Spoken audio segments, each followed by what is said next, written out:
गुरुदेव, आपने हमारे साथ पक्षपात किया है। हम आपको क्षमा नहीं करेंगे। गुरुदेव,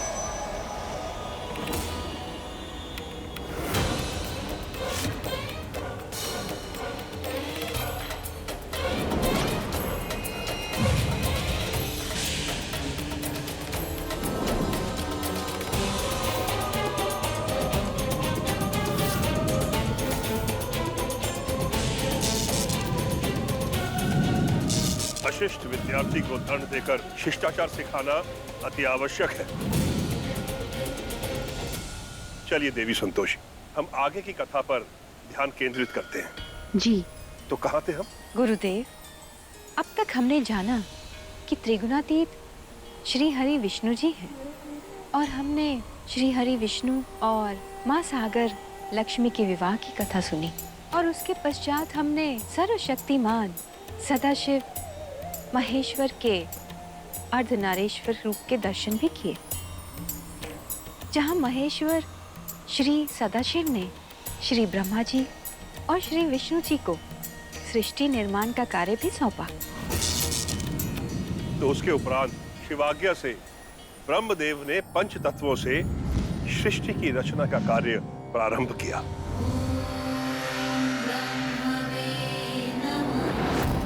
स्वर्गलोक और वहां निवास करने वाले देवगण, 7 समुंदर और 7 द्वीपों वाली पृथ्वी की रचना हुई।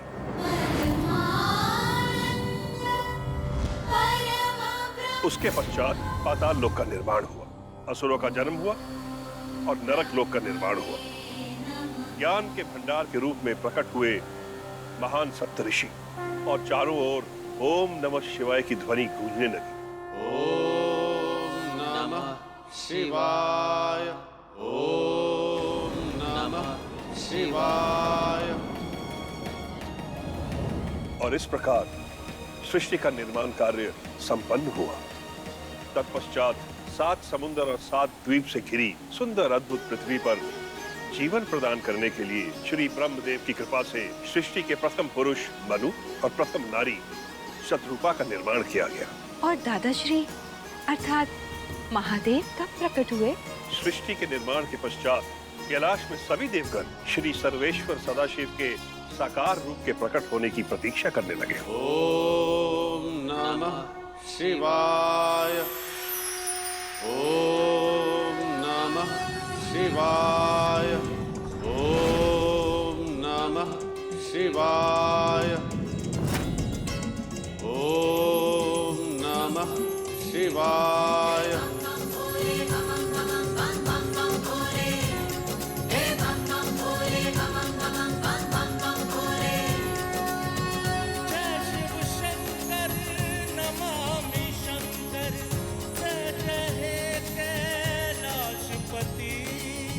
हर हर महादेव। शिव शिव ही संसार है।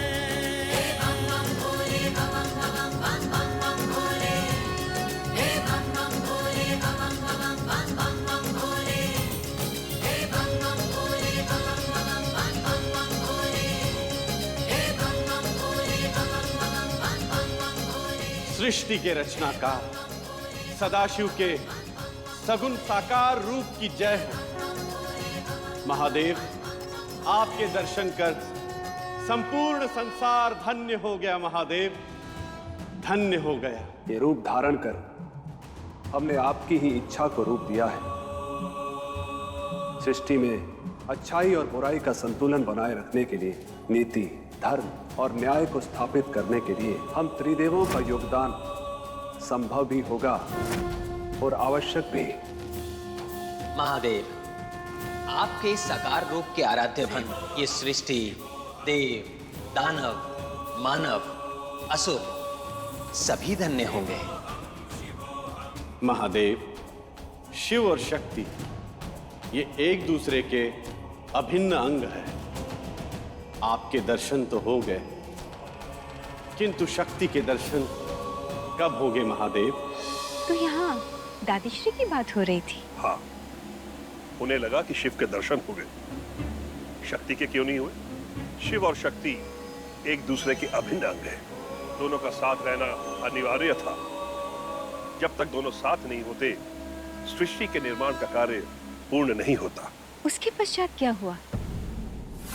शक्ति संसार में नारी के रूप में अवतरित होगी, परंतु उसके लिए आपको प्रतीक्षा करनी होगी। क्षमा चाहते महादेव, किंतु प्रतीक्षा क्यों? क्योंकि शक्ति का अवतार मनुष्य रूप में जन्म लेगा। अर्थात जिस प्रकार आप प्रकट हुए, शक्ति भी नहीं, शक्ति प्रकट नहीं होगी। धरतीलोक पर उनका जन्म होगा।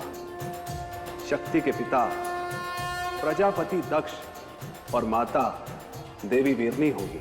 हमारा मानस पुत्र दक्ष शक्ति अवतार का पिता होगा। किंतु शक्ति को पुत्री के रूप में प्राप्त करने के लिए उन्हें तपस्या करनी होगी। अर्थात दादी श्री ही शक्ति हैं, सती हैं, पार्वती हैं, और इसी कारण उनका जन्म मनुष्य के रूप में हुआ। वो अजन्मी नहीं थी, दादाश्री महादेव की भांति। नहीं, शक्ति के आगमन के साथ ही सृष्टि का निर्माण पूर्ण हुआ।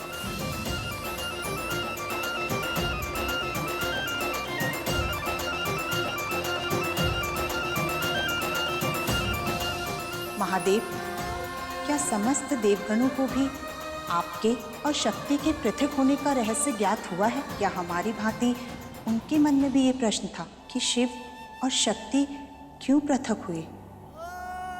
देवी, शिव और शक्ति का पृथक होना संभव ही नहीं। जिसे संपूर्ण संसार शिव शक्ति का पृथक होना समझ रहा था, वो तो उनका विस्तार था। शिव कैलाश में और शक्ति दक्ष पुत्री के रूप में धरती लोक पर, ये कैसा विस्तार प्रभु? संसार में सत्य का विस्तार आवश्यक है, क्योंकि सत्य से ही शिव का जन्म हुआ है। सत्य ही शिव का आधार है। सत्य और शिव से ही सुंदर की उत्पत्ति होती है। जो सत्य है, शुभ है, वही सुंदर है। अर्थात सत्यम, शिवम, सुंदरम की सर्वव्यापकता इसका मूल आधार थी। इसका मूल आधार सदैव से आप ही है। यदि आदि शक्ति नहीं होती तो सत्य स्थिर नहीं होता। शक्ति से ही सत्य की रक्षा होती है। शिवम प्रसन्न होता है और सुंदरम व्यापक होता है, और यही सत्य है।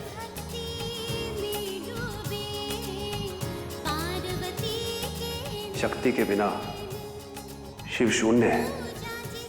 दोनों एक दूसरे के पूरक हैं। वही शिव और शक्ति का लौकिक अलौकिक रूप और संसार की समस्त रचनाएं सत्यम शिवम सुंदरम की रक्षा करने हेतु ही है। जैसा कि महादेव ने कहा, सत्यम शिवम सुंदरम ही जगत का आधार है, तो यही इस कथा का सार भी है।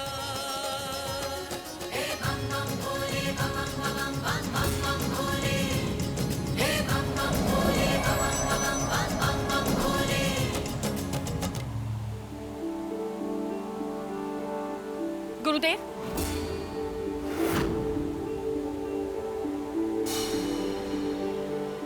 देवी संतोषी, हम आशा करते हैं कि आपको आपके समस्त प्रश्नों के उत्तर प्राप्त हो गए होंगे।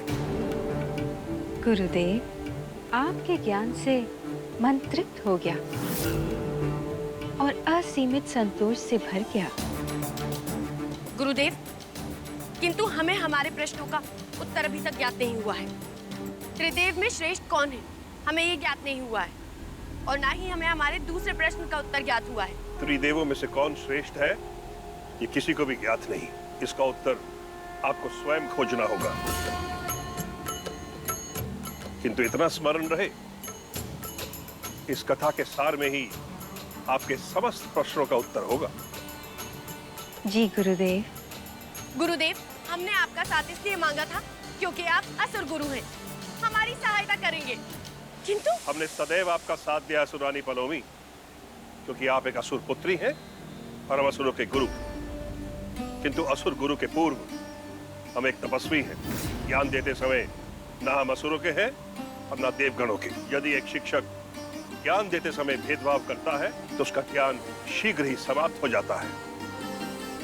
गुरुदेव, आपने हमें अधूरा ज्ञान दिया है। आपने हमें ज्योति स्तंभ के दर्शन भी नहीं कराए। देवी संतोषी और असुरानी पनौमी, अब आप दोनों प्रस्थान कर सकते हैं। जय संतोषी माँ। गुरुदेव, आपके समय और ज्ञान के लिए आपका कोटि कोटि धन्यवाद।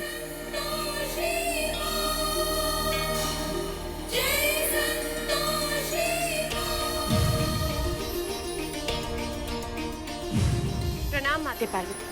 प्रणाम दादी श्री। तो कैसे थी आपकी यात्रा सृष्टि के निर्माण के आरंभ की? हम शब्दों में इस यात्रा का बखान नहीं कर सकते। ऐसा अद्भुत अनुभव तो हमने पहले कभी नहीं किया। माते पार्वती, महादेव कहाँ है? दिखाई नहीं दे रहे। शीघ्र ही हमें बताइए, त्रिदेव कहाँ है? हमें हमारी परीक्षा पूर्ण करनी है। आप त्रिदेव को यहाँ ढूंढ रही हैं, किंतु वो तो देव सभा में समस्त देवगणों के साथ आपकी प्रतीक्षा कर रहे हैं।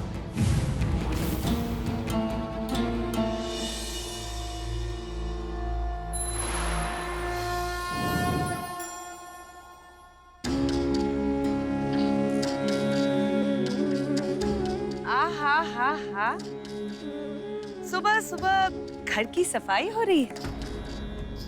मगर हम एक बात कहें, यहाँ की गंदगी तो साफ कर दो, पर लोगों के मन का मैल कैसे साफ करोगे? वो भी साफ हो जाएगा जिस दिन उन्हें अपनी गलती का एहसास होगा। वैसे रिंकी दीदी, यहाँ तो कुछ ज्यादा ही गंदगी हो रही है। घिस घिस के साफ करना पड़ेगा। लवली भौजी, पिछली बार जो गंदगी साफ की थी ना, वो अच्छे से निकली नहीं है। इस बार अच्छे से साफ करेंगे। और दूसरों के ऊपर उंगली उठाने से पहले जरा खुद के भीतर भी झांक लो। ए सुनो, ज्यादा डायलॉग बाजी ना करो यहाँ, समझी? निकलो यहाँ से। लवली भौजी, काला मुंह कैसे छिपाते हैं देख लो। याद रखना ये लड़की काले मुंह वाली नागिन है। हम सब रख के बदला लेंगे।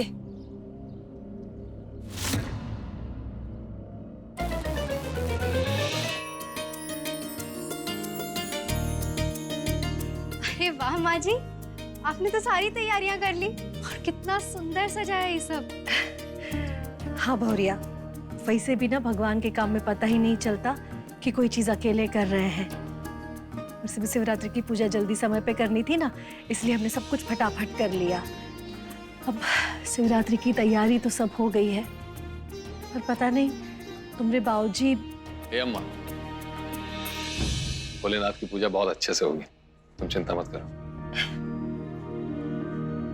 अच्छा, इस बार भी भोले बाबा की बारात निकालने की जिम्मेदारी हमारी है। बहुत काम रहने वाला है और फिर उसके बाद सबको मंदिर भी चलना।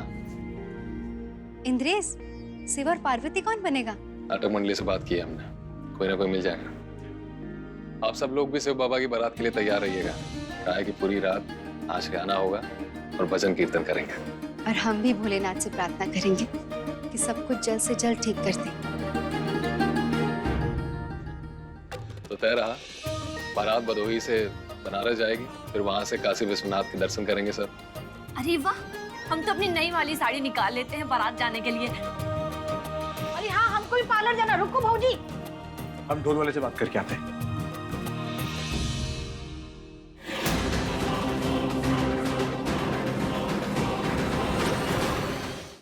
प्रणाम। प्रणाम त्रिदेव। ये परीक्षा हमारे लिए अत्यधिक सुखद अनुभव थी।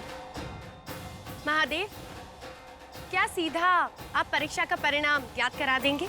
असुरानी पौलमी, परीक्षा के परिणाम के लिए ही हम यहाँ एकत्रित हुए हैं।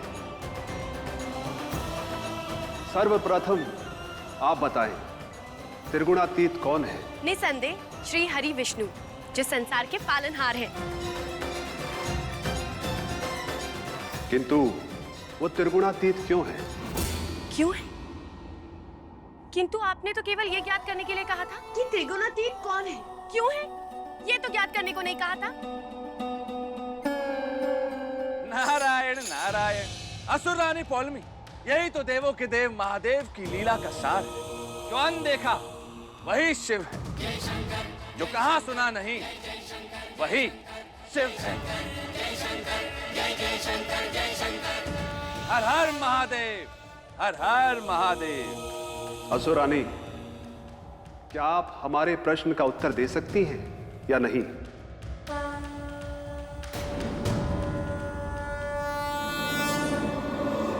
पुत्री संतोषी, क्या आप इस प्रश्न का उत्तर दे सकती हैं? दादाश्री, आपके सर्वशक्तिमान सदाशिव स्वरूप ने ब्रह्मदेव को सृष्टि निर्माण का और श्री विष्णु जी को सृष्टि की पालन का कार्य सौंपा। उसके पश्चात समुद्र मंथन हुआ, जिससे विष और अमृत प्राप्त हुआ। उसी प्रकार इस सृष्टि पर सुख दुख, धर्म अधर्म, नीति अनीति, सदाचार अनाचार भी उत्पन्न हुआ। सृष्टि की रचना पंच तत्व और 3 गुणों से हुई, रजोगुण, तमोगुण और सतोगुण। इन्हीं तीनों के प्रभाव से प्रत्येक जीव मनुष्य व्यवहार करते हैं। किंतु जब रजोगुण और तमोगुण की मात्रा बढ़ जाती है तो प्रकृति का संतुलन बिगड़ने लगता है और अनुचित कार्य होने लगते हैं। हम सबको ज्ञात है कि पंच तत्व का नियंत्रण श्री विष्णु जी करते हैं। वो काम, क्रोध, लोभ, मोह, माया इन सब से परे हैं। युगों युगों से जब धरती पर अनाचार का प्रभाव बढ़ने लगता है तो श्री नारायण का अवतरण होता है, क्योंकि वही त्रिगुणातीत है और यही उनके त्रिगुणातीत होने का अर्थ है।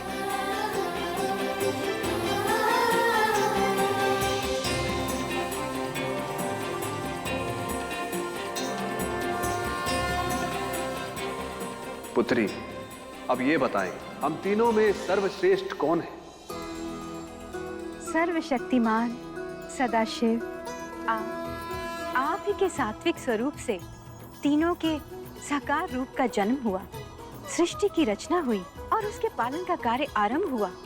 आप तीनों में से किसी एक का अभाव भी संपूर्ण सृष्टि को समाप्त कर देगा। आप तीनों ही सर्वश्रेष्ठ हैं।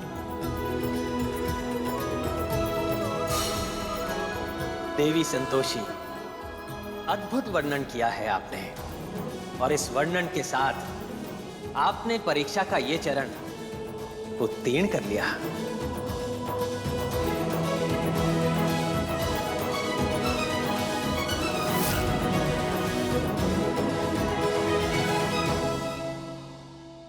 किंतु असुर रानी पोलोमी, आप निराश ना हो।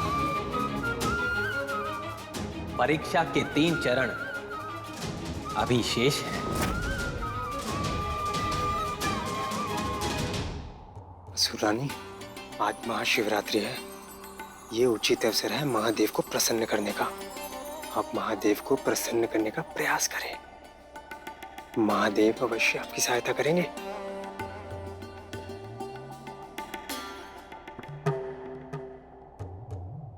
जय भोलेनाथ। हर हर महादेव, हर हर महादेव, हर हर महादेव।